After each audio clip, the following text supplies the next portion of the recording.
Check podcasts.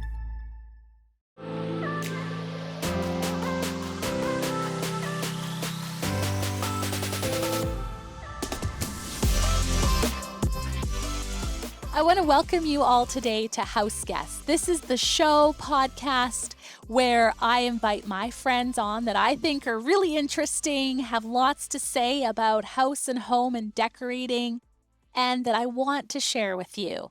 I have a great guest on today, Nick from Wise Victoria Mortgage. Welcome, Nick. Thanks for having me, Amy. That's quite the introduction. I'll do everything I can to live up to it, and hopefully we can have some fun. I don't think you'll have too much of a challenge. So for the viewers and listeners out there, because we air on television and are a podcast, tell everybody who you are as a person first before professionally. Well, as a person before professional, and I don't know if we'll ever actually call me professional, but personally, I'm a Victoria born and raised, Right. grew up in Oak Bay, and after traveling around for a little bit, I found my way back. That's where I live now with my my wife and 3 kids, and they are now working their way through the school system, with the oldest one starting university this coming September. So, But I mean, that personal side must really lend itself to your professional side as well, because you know Victoria inside and out. You know the different communities, you know your community, your children, your wife, you're all in it. yeah, absolutely. And I think that being a local small business, our ties to the community and the relationships that we have with just the individual community members and the other small businesses is fantastic. And it's what makes living and working in Victoria so wonderful. You end up can't talk to anyone for more than 2 or 3 minutes without finding 5 different ways that you're connected that you never would have thought about. It's true, and it's It's funny. wonderful. It's funny that you mention that because I am not originally from Victoria. I mean, I grew up on Vancouver Island, but I think that as I meet people, it's very rare that you meet people that were born here. Yet everybody wants to come and live in Victoria. Well, why wouldn't you, Yeah. first of all? Well, exactly. And we've managed to get a bit of a reputation for having the best climate and one of the most lovely cities in the country to live in. And I think quite deservedly so. So when you're at the very tip of a little island and Yeah. it's a scarce amount of property and people want to come. So real Which estate is always an active topic of conversation. it's true, and it really lends itself to some challenges then because of that. It's because everybody wants to be here, and it's so desirable that it's pretty costly. Would you agree? Yeah, absolutely. In terms of the Canadian landscape, we're definitely one of the most expensive cities. And for our size, we are absolutely the most expensive city across the country, on par almost with Vancouver and Toronto, which are multiples larger than us. And Absolutely. that poses challenges for people at every aspect of the kind of housing cycle, whether they're trying to buy in or refinance or anything like that. It's a real challenge for people. And And it's well, confusing as well. I love your expertise because you come at it from the mortgage standpoint and the realtor standpoint. Can you tell us a little bit about that? Yeah, it's interesting. Going back in time, I in university studied mathematics, enjoyed financial mathematics, and it became a natural transition for me, kind of relatively shortly out of university, to start working in the family mortgage business with Mm. my mother, Valerie, who is well known across the city. She's been doing it since the early 1970s and has a long-standing relationships. And so joined the family business in 2004. And after about 7 or 8 years, I had so many people ask me, Nick, you know everything there is about this city. You know so much about construction. Mm. You understand my needs. Can you help me find a house? And after being sick of saying no to that question endlessly, I Right. decided, you know what? Why not? And so I've been working as a real estate agent as well since I believe 2012, 2013. Mhm. And it's been a fantastic ride. And so, that's almost 10 years with both under your belt. It's changed considerably in that time. How have you seen that happen? Well, the first thing that I think most people are going to think about is the price escalations that Victoria has seen over the last 10 years are very dramatic. Mhm. It's always been an expensive city to live in. Yes. On a personal side, my parents bought their first house in 10 Mile Point in the early 1970s, and had to take a cash advance from their credit card for part of the down payment. And that was 40 plus years ago. Wow. So it's always been expensive. I feel that it's more challenging now than it's ever been in Right. terms of both prices increasing. Recently, we've gone through a period of huge inventory restrictions during Mhm. the pandemic. And then now we're seeing rapidly changing interest rate environments, coupled with over the past several years, lots of regulatory changes in the mortgage qualification process, which just make it more challenging for people to obtain financing to buy a home. Well, and especially for first time home buyers or people that are trying to work their way into this market, I feel like it just keeps getting harder and harder for them. What do you do? Because a lot of people don't have family support or things that they can kind of fall back on or co-signers or that sort of thing. Where would you even start them? I wish I had a magic bullet solution for that. Mhm. I see so many young, hardworking couples, often with professional jobs, Yeah. that to get into the market, to get into a property, especially people with a young family where they need 2 or 3 bedrooms, you're needing to accumulate a huge amount of capital just to qualify with the minimum down payment to get into a home. And so what Um, does that sort of mean? Like what kind of capital and down payment and such would you well, even need to get into the Victoria market? well, the average price of a home here is just over $1 million, Right. and for any property over $1 million by federal regulation, you must have at least 20% saved up for a down payment. So Just two sitting hundred there, thousand not dollars Exactly, $200,000 as a starting point. That's before you consider our provincial land transfer tax. That's before you consider legal fees Mhm. or any of the improvements that you might need to make, because $1 million doesn't really get you too much home compared to most other cities across the country. That's very true. And then And you have to be able to qualify still beyond just having money sitting around too, right? yeah, absolutely. You need very, very high incomes to support a mortgage in that kind of a range. Broad strokes, whatever your pre-tax personal income is, you can qualify for roughly 4 to 5 times that amount in terms of a mortgage. So Right. if you're looking to buy $1 million house and you've managed to scrimp and save your $200,000 to get that $800,000 mortgage, you still need $200,000 a year in income. And it's just a very small slice of the population that can really do that. Absolutely. And especially if you're a single income or self-employed, those things certainly change the climate as well.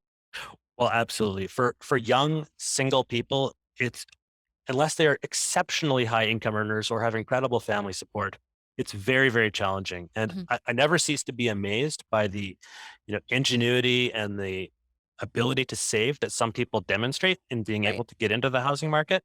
But I, I don't have an answer. I wish that I did. Darn I think it. that I could be a very successful politician if I were to know how to solve the housing crisis. But Yes. sadly, I do not. It's a very complex issue with a myriad of moving pieces, and it's just expensive. There's a lot of pressure put on people to purchase homes and to get into that industry. In other parts of the world, renting is the way to go. Why do you think there's so much pressure and so important here in North America? I think part of it is historical. Mhm. Um, as North America, pardon me, is a relatively newly developed part of the world, Mhm. um, and it's physically quite large. There was just the opportunity to purchase for most Right. people up until relatively recent generations. As densification has taken place and urbanification, so you can still find an affordable home if you would like to live in northern Saskatchewan. True. Yeah. Um, but it's as society has, I don't know if evolved is the right word, as society has developed, Yes. um, we found a lot of people really migrating towards the cities. We have less farmers that are necessary to produce food for people to live, and more people working on computers and sitting in offices. So I don't have the I answers. I know. wish that I did. Nick, I that's wish why that I you're did. here today. That's kidding. Yeah, exactly. Just Uh-oh. The bar has been set very high. Thank yeah. you. I wish I knew that in advance. Um, so people are working hard. Um, I think that we are going to see the concept of renting becoming more of an intended life choice Mhm. across society as the years progress. I think that certainly in many parts of the world, that's just the normal. It is. Yeah. And one thing a lot of people don't think about is unless you're a cash buyer, you're either renting a home to live in or you're renting money to be able to buy a home. Absolutely. Yeah. And one of the things that we've seen recently, especially in the last 2 or 3 months, if every time you open the business section of any newspaper, or even now the front page of any newspaper, the main topic financially is inflation. Absolutely. And The we're doom seeing gloom. we're seeing that unprecedented or not recently precedented levels of inflation across North America and around the world. And as inflation increases, so too do mortgage rates. Right. So what would have been available last year in the sort of sub 2% range, which was historically low, you're now looking into the mid 5% range, which is a doubling at least, if not almost a tripling in the cost of renting that money to buy a home. And when you're So talking about $1 million, that's a substantial amount of money. yeah, absolutely. On a $1 million mortgage, for example, a 3% rise in interest rates over the mortgage term of 5 years is $150,000 after tax. These are That's the huge house. sums of Yeah. money, Yeah. huge sums of money. We've seen the interest rates rise a large amount in a very small amount of time. Mhm. It'll be very interesting to see how the real estate market reflects that as people's mortgages come up for renewal, Right. as people perhaps elect to wait and defer purchasing for a time being. Yes. Every day more information is coming forth, and every day I try to figure out what the world is going to And do. I mean, that must be one of the first questions that people are asking when they come to you. Is now the right time? What do I do? I'm hearing all this noise that I'm not supposed to be buying right now or that sort of thing. What's your answer for that? Well, what I typically say, I usually lead with the fact that my crystal ball is at the shop, and Yeah. anyone who's looking to me for kind of a definitive answer as to what's going to happen in the future, I can't help them. If anyone suggests That's that they can, life. That's life. absolutely. So, what I really try to coach people on is that it's the right time to buy when you can afford it, you can Mm. qualify for the mortgage, and most importantly, you can see yourself and your family being happy in that home for a long period of time. Yes. N- None of us can control the market of any sort, No. whether it be the stock market, real estate market, interest rates. Um, so, if it makes sense for you, if you would be happy there, then purchase it with that expectation. And I think too, because people maybe aren't able to purchase the homes that they have set in their minds and that they're in love with or are wanting right now, a lot of people are doing like they're in renovating once they get the house that they can afford. How do you tie that into mortgages and such? Well, there are a couple of important things to consider when you're looking at purchasing a house with the expectation of renovating it. Most lenders are pretty good with what's called a purchase plus improvements mortgage. And with that kind of a program, you can provide quotes to the lender in advance for work that you want to get done. Yeah. And typically, up to around $40,000 can be financed along with the purchase when you're going through the process. Mhm. And it's not quite so easy as here's $40,000, go fix your house. Right. But they want the work to get done before they'll release the money. The lawyer is involved in controlling that. So that's one thing people often will So do. you kind of have to be able to fund it up front. Yeah. Or have a contractor who Right. understands that your financing is coming after the work is completed. Right. And typically, also, the lenders want things to be done pretty quickly, Right. 90 to 120 days from when you take ownership, not to have this money and this sort of Mm. unfinished renovation project lingering on for too long. Which let me tell you is there's nothing wrong with that. It's nice to just get it over with and not have it be like a 3-year process. Absolutely. And I think for anyone who's tried to hire a contractor recently and just with Yeah. the demands that we are seeing on their time Mhm. and their expertise throughout the housing market, that's a challenge to get the right person at the It right time. is. Oh, Yeah, absolutely. And if people absolutely. are booking out until next summer, like a year out from now. Oh, 100%. And so I think being planning and being organized and anticipating, what types of things could not happen as you might have originally hoped is Mhm. really key. And just helping consumers really understand all of the steps in the process and potential pitfalls and things to watch out for as they go along so that they feel empowered and knowledgeable and not surprised as they venture from, the rental market into the home ownership market. It's Yeah. really key. It's a lot of people's dream, my own, to build your own house. That has a lot of challenges in it in itself, the financial side and even just finding property now in Victoria to try and build. Yeah, well, one thing that I observe with that is that as the city has developed, and this isn't really a surprise when you think about it, the easiest and best lots to build on were built on first. Right, So yes. as time passes, developers are looking at more challenging sites to work with. If you drive out through the Western communities, you'll Mhm. see hillsides being, logged and blasted to create building lots. It's not quite the same as building on nice flat farmland in Fairfield 100 years ago. It's Right, more challenging to find those easy spots. And a lot of the time, what we're seeing is homes that were built 100 years ago. Maybe they haven't been maintained particularly well, mm, or maybe just the value of the land has increased so much, or they're in such a desirable location that a lot of the older homes are coming down to make room for new homes. right. And it's a double-edged sword. You have to be mindful of the environmental impact of demolishing an older home. Yes, Um, Also, you're changing the fabric of neighborhoods by going from little cottages to 3,500 square foot new houses. But new homes are built with higher degrees of energy efficiency. Often they provide accommodation for more people than the houses that they're replacing. yes. So I don't know. It's a delicate social issue.